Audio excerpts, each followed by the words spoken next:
राजेश नाम का एक गरीब आदमी एक फैक्ट्री में काम करता था। राजेश जिस फैक्ट्री में काम करता था कुछ दिनों पहले ही वह बंद हो गई। राजेश की पत्नी बहुत पहले ही गुजर गई थी और उसकी एक दिव्यांग बच्ची है जिसका नाम रिया है। एक तो पत्नी का सहारा नहीं, ऊपर से उसकी नौकरी भी चले गई थी। राजेश ने नौकरी ना होने के बाद अपनी बेटी रिया से छुपाई हुई थी। वह रोजाना सुबह उसी वक्त पर घर से निकलता था जैसे वह फैक्ट्री जाने के लिए निकलता था और फिर शाम होते ही घर वापस लौटता था। बेटा रिया, रिया।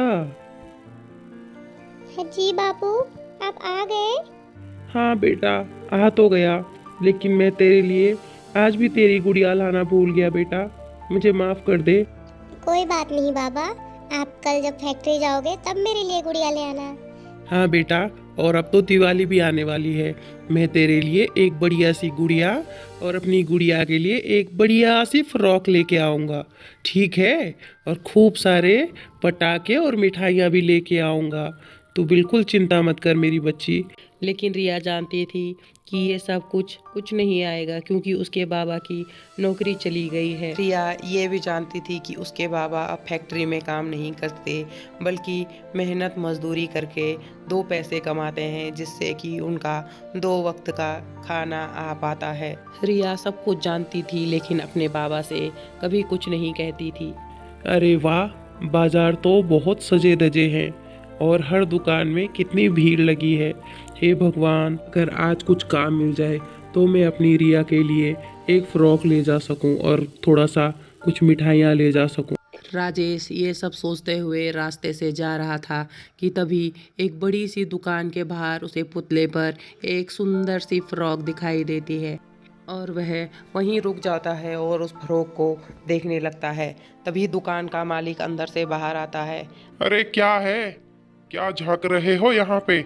शक्ल से तो तुम चोर नजर आ रहे हो। चोरी करने का इरादा है क्या?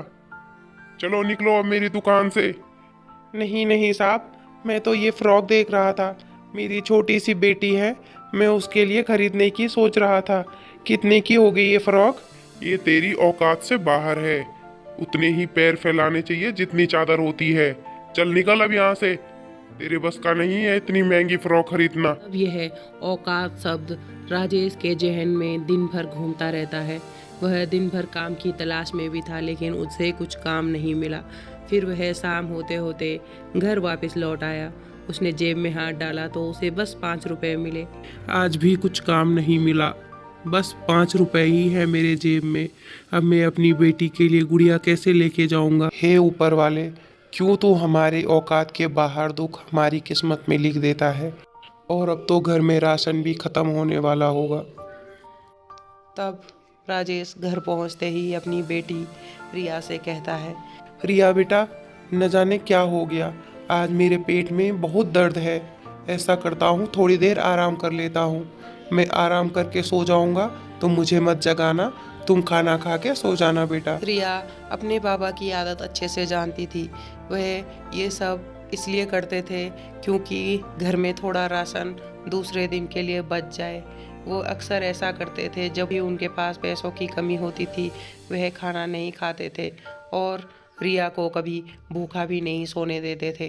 अब अगले दिन जैसे ही राजेश काम की तलाश में घर से बाहर निकला, तब रिया पास वाले लक्ष्मी माता के मंदिर में गई। माँ देख, आज दिवाली है लेकिन मेरे पास न तो दिया है ना ही बाती। फिर भी मैं तुझसे कुछ मांगने आई हूँ। तू तू पूरी दुनिया की माँ है ना, फिर क्यों क्यों तू मेरे बाबा को नहीं देखती? मैं तुझसे लाखों रुपए नहीं मांगती माँ, लेकिन 2 रोटी की उम्मीद तो कर सकती हूँ ना। कल रात भी मेरे बाबा ने बिना कुछ खाए सो गए, कहीं उन्हें कुछ हो गया तो क्या माँ? तू ऐसे ही दुनिया चलाती है? देख, तूने मेरी माँ को छीन लिया, मैंने कुछ नहीं किया। तूने पूरी ज़िंदगी मेरी किस्मत में बैसाखी लिख दी। मैं तब भी चुप रही, लेकिन मेरे बाबा को दुख देगी तो मैं चुप नहीं रहूँगी माँ। मैं लड़ूंगी, मैं तुमसे खूब लड़ूंगी माँ।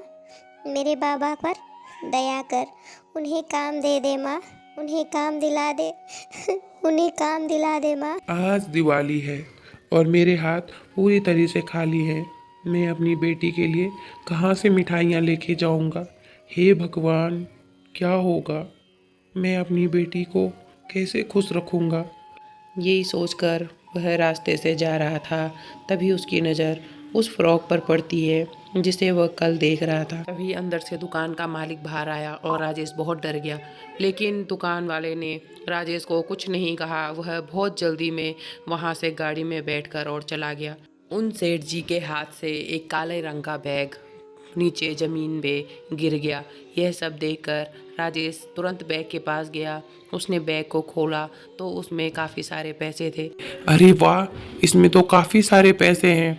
इन पैसों से तो मैं अपनी गुड़िया के लिए फ़्रॉक और उसके लिए मिठाइयाँ ले जा सकता हूँ और अपने सारे सपने पूरे कर सकता हूँ।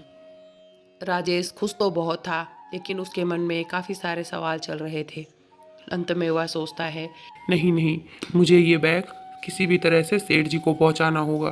क्या पता उनकी कौन सी मजबूरी है कि वे इतने सारे पैसे लेकर कहीं जा रहे थे। मुझे तुरंत सेठ जी को ढूंढना होगा और उन्हें ये बैग देना होगा। यह सब सोचकर राजेश वो बैग लेता है और वहाँ से सेठ जी को ढूंढने के लिए बहुत ज़ोर ज़ोर से दौड़ता है। राजेश दौड़ते दौड़ते काफ़ी आगे आ चुका था, लेकिन गाड़ी का कहीं कुछ अता पता नहीं था। अंत में वह दुकान पर भी गया तो वह दुकान भी बंद हो गई। अरे, सेठ जी की दुकान तो इस टाइम पे कभी बंद नहीं होती। क्या हुआ होगा? कहाँ चले गए होंगे? राजेश अगल बगल वाली दुकानों से बहुत छानबीन करके पूछताछ करता है, लेकिन उसे कहीं से कुछ पता नहीं चलता। तब वह अंत में अपने घर की ओर जा रहा था कि तभी उसे सेठ जी की गाड़ी दिख जाती है। अरे, ये तो सेठ जी की गाड़ी है। लगता है वो यहीं कहीं आसपास में होंगे। मुझे उन्हें ढूंढना चाहिए और ये बैग उन्हें दे देना चाहिए। कम से कम मेरा सर दर्द तो कम हो जाएगा, मेरे दिल से एक बोझ कम हो जाएगा। तभी उसे सेठ जी हॉस्पिटल के सामने दिखाई देते हैं और वे बहुत ज़ोर ज़ोर से फूट फूट कर रो रहे थे। तब राजेश वो बैग लेकर सेठ जी के पास जाता है। सेठ जी, आप इसी बैग के लिए रो रहे हैं ना? आप मुझे चोर मत समझिएगा सेठ जी, मैं चोर नहीं हूँ।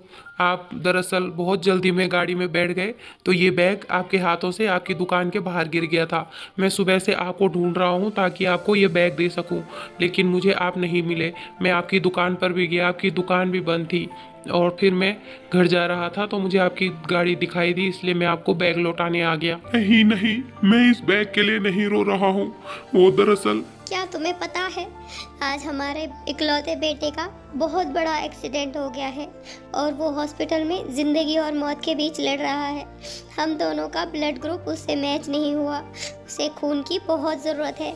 एक आदमी मिला था जिसका ब्लड ग्रुप उससे मैच हुआ, लेकिन वह खून देने के लिए बहुत सारे पैसे मांग रहा था। मैं ये पैसे उसे देने के लिए ही ला रहा था। मैं इतनी जल्दी में था कि ये बैग मेरे हाथ से नीचे गिर गया। मैं जैसे ही हॉस्पिटल पहुंचा और मेरे पास पैसों का बैग नहीं मिला तो उस आदमी ने खून देने से मना कर दिया और वो यहाँ से चला गया। हम तब से यहीं बाहर खड़े इंतज़ार कर रहे हैं कोई हमारे बेटे का ब्लड ग्रुप वाला मिल जाए तो हम उसे खून चढ़ा सके और उसकी ज़िंदगी बचा सके। लेकिन भगवान भी न जाने हमारी आज कौन सी परीक्षा ले रहा है। यह सब सुनकर राजेश बहुत दुखी हुआ और उसके आंखों से भी आंसू बहने लग गए। सेठ जी, अगर आप बुरा न मानो तो आप मेरा टेस्ट करवा लीजिए। क्या पता आपके बेटे से मेरा ब्लड ग्रुप मैच हो जाए। और वही हुआ। भगवान की दया से राजेश का ब्लड ग्रुप उन सेठ जी के बेटे से मैच हो गया। तब राजेश ने अपना खून उस लड़के को दिया तो उसकी हालत में भी काफ़ी तेजी से सुधार होने लगा। आज तुम्हारी वजह से मेरा बेटा ठीक है और इस दुनिया में है। मैं तुम्हारा ये एहसान जिंदगी भर नहीं भूलूंगा। लेकिन ये जो पैसों का बैग है ये तुम ले लो। वैसे भी मैं ये पैसे उनको देने वाला था जो मेरे बेटे को अपना खून देने वाले। अरे नहीं नहीं सेठ जी, ये आप कैसी बातें कर रहे हैं? जिंदगी देने वाला तो वो ऊपर वाला है और अगर मैंने आपसे ये पैसे ले लिए तो मैं ऊपर जाकर उसको क्या मुंह दिखाऊंगा? नहीं नहीं सेठ जी, आप मुझे माफ़ कीजिए, मैं ऐसा नहीं कर सकता। यह सब सुनकर सेठ जी उस दिन को याद करते हैं जब उन्होंने राजेश को चोर समझकर अपनी दुकान से बाहर निकाला था। तब सेठ जी राजेश के पैरों में गिर जाते हैं और उससे माफ़ी मांगते हैं। मुझे माफ कर दो, मैंने उस दिन तुमको न जाने क्या कहा था और क्या क्या नहीं कहा था। मुझे माफ कर दो। अरे नहीं नहीं सेठ जी, आप मुझे शर्मिंदा ना करें। तब राजेश वहाँ से वापस आ जाता है और अपने घर के लिए आता है। सभी लोग अपने घरों के बाहर कोई दिए जला रहा था तो कोई पटाखे फोड़ रहा था। राजेश यही सोच रहा था कि घर में रिया इंतज़ार कर रही होगी और उसको क्या जवाब दूंगा। जैसे ही राजेश घर पहुंचा तो वह आश्चर्यचकित हो गया।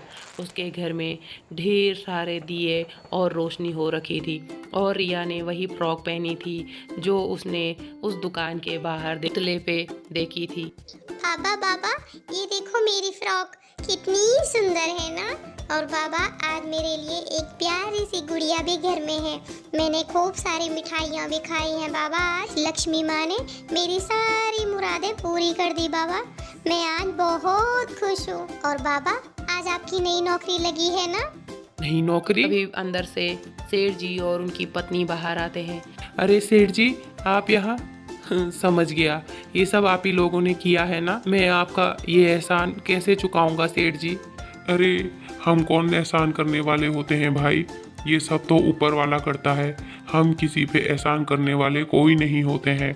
ये सब खेल ऊपर वाला खेलता है। और तुम आज से हमारी दुकान में नौकरी करने आ रहे हो कि नहीं? हाँ हाँ सेठ जी, बिल्कुल करूँगा। तब रिया और उसके बाबा ने बहुत धूमधाम से दिवाली मनाई। Like, comment, share and subscribe.